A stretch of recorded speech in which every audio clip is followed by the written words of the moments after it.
Hello, this is Mr. Stansbury. I'm going to take you through some of the problems on the 7D assignment. So we're going to start here with number 1. Find the unknown, correct 3 significant figures. So what we want to do here is this is an isosceles triangle. So what we can do, since this is isosceles, we can drop a height straight down, make this a 90-degree angle, and that cuts this side exactly in half. So this will be 2 centimeters. And then x, since these are the same, this will also be the x.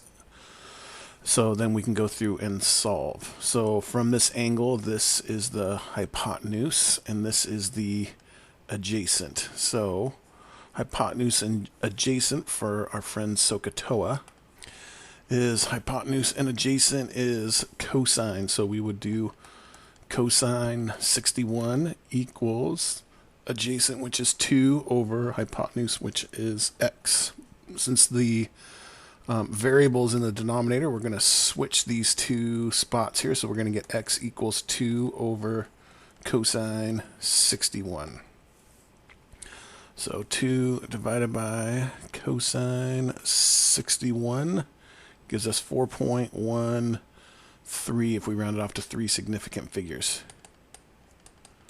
And that would be centimeters. Okay? All right, number 2, a rectangle is 9.2 meters by 3.8 meters.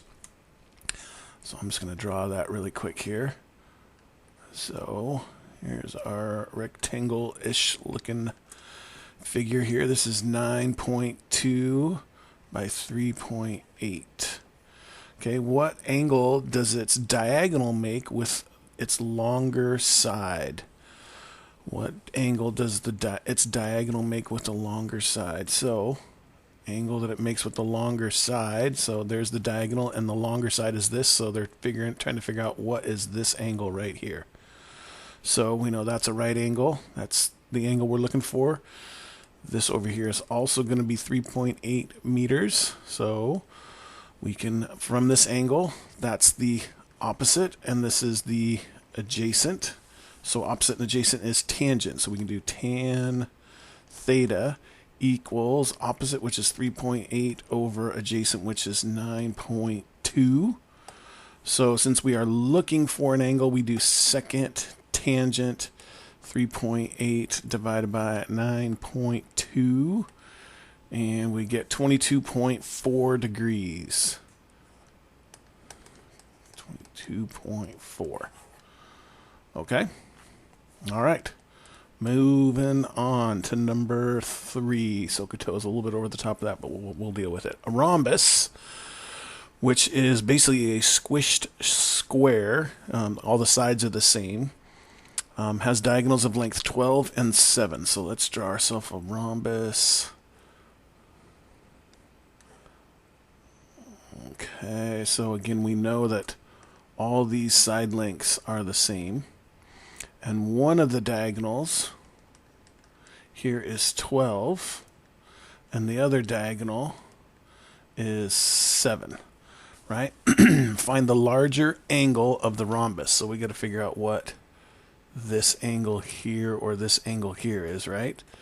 So make ourselves a little right. The diagonals of a rhombus intersect to make a right angle, and also cuts these two sides, these two diagonals, exactly in half. So if we're to pull out just this part of the triangle, this triangle out here, it's going to look like this, right? So we've got that, we've got that, we got that, and this makes a right angle. This is going to be half of 7, so that's 3.5. This is going to be half of 12, which is 6.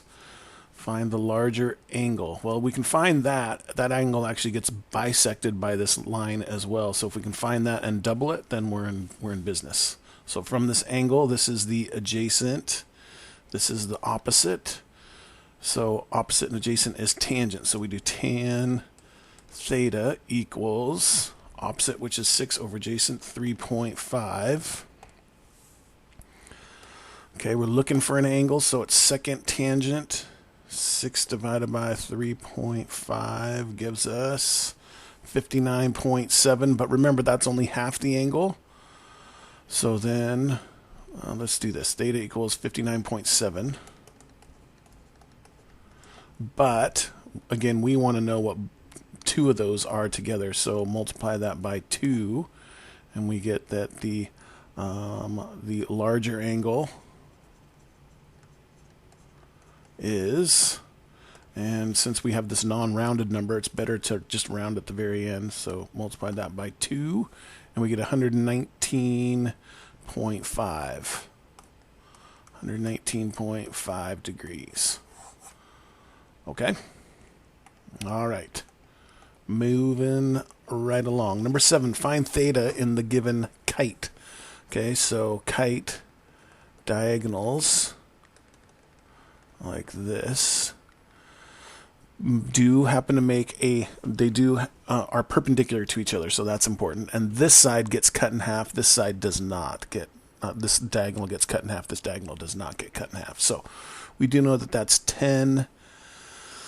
That's 6. This is 80. Let's see. What are we looking for? Oh, we're looking for this angle here. Okay, so let's see. We just took that and cut that in half. Let's see. We're trying to find this other angle.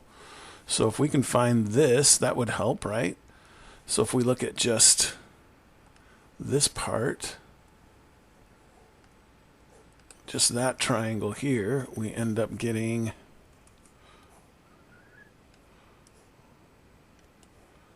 this here. That's 90 degrees. This is cut exactly in half, so this is 40 degrees.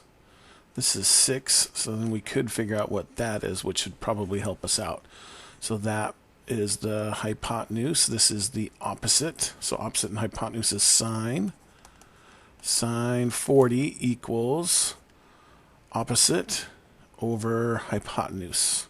So multiply both sides by 6 to get rid of that 6. So we're going to do 6 sine of 40. All right, and we get 3.86 if we round it. 3.86 is that one right there. So then now we can use, let's do this in a different color. We can now take this triangle here, and that triangle has, this is 10 centimeters, this is 3.86, that's what we just found, 90 degrees there. And then this will be, instead of theta, let's call it phi. That's another one that we've learned before, not the empty set, but phi. And we can figure that out, and then we can double it to come up with theta. Okay? So from that angle, this is the opposite, and this is the hypotenuse. So again, we're going to use sine. Sine of phi equals opposite, which is 3.86, over adjacent, which is 10. So we are now looking for an angle. So we do second sine 3.86 divided by 10. And that gives us 22.7. So phi is 22.7. So multiply that by 2. And that gives us what theta is. So I'm going to multiply this by 2 before we round it. 45.4 degrees we'll go with. Is what that angle right there is. Okay? Okay. Next one, number 8. Find the unknown value. So find this x here. Here's what you want to do with these. When they've got these parallel sides, you want to drop a height straight down, because that makes a 90-degree angle there. And we can drop another one down over there. That makes a 90-degree angle there as well. And since these two are parallel, these make 90-degree angles, this and this, these two heights are both going to be the exact same. So if we find this height right here, we can say that it's that height right there, and that will help us figure out what x is. So let's call this y. So from the angle of 70 degrees, this is the opposite side, and this is the hypotenuse. So we're going to use sine of 70 is going to equal opposite, which is y, over hypotenuse, which is 3. Multiply both sides by 3 to get rid of those, and we get 3 sine 70. And we get 2.82. Right, so this is 2.82, which means that this over here is also 2.82. And from this angle here, because this 55 is in here, just like that 70 is in here. So from that angle, let's see, this here is the hypotenuse, and that is the opposite sine yet once again. So we know that sine of 55 is opposite, which is 2.82 over x. Since the variables in the denominator, we switch those two spots, we get x equals 2.82 divided by sine 55. Okay, good news is we already have our 2.82 not even rounded in our calculator, so all we're going to do is now just divide that by sine 55, and we get 3.44 meters. Okay, let's take a look at 12. Find the value of the unknown. So this is r centimeters. Since this is a circle and that's the radius, guess what? This is also going to be r centimeters. These are going to be the same. And this angle here is going to be the same as this angle here. And this whole thing here is 20. So I'm going to do this. I'm going to pull this out so that we can draw on it. Whoa, that was weird. And that, got that. These are both R's. This is 124 degrees, and this is 20 centimeters from side to side, right? And we're trying to figure out what the R is. So what we want to do is drop this height straight down. Makes a right angle. That cuts this exactly in half, so we can say that this is 10 centimeters. This angle also gets cut exactly in half, so 124 divided by 2 is going to be 62. So this here is 62 degrees. All right, so that side there from this angle is the opposite, and that is the hypotenuse. So that's going to be sine. So we can then say sine 62 is going to equal opposite, which is 10, over hypotenuse, which is r. Variables in the denominator, so these two switch spots. We get r equals 10 divided by sine 62. So we plug that in. 10 divided by sine of 62, and we get 11.3. Our radius is 11.3 centimeters. Okay?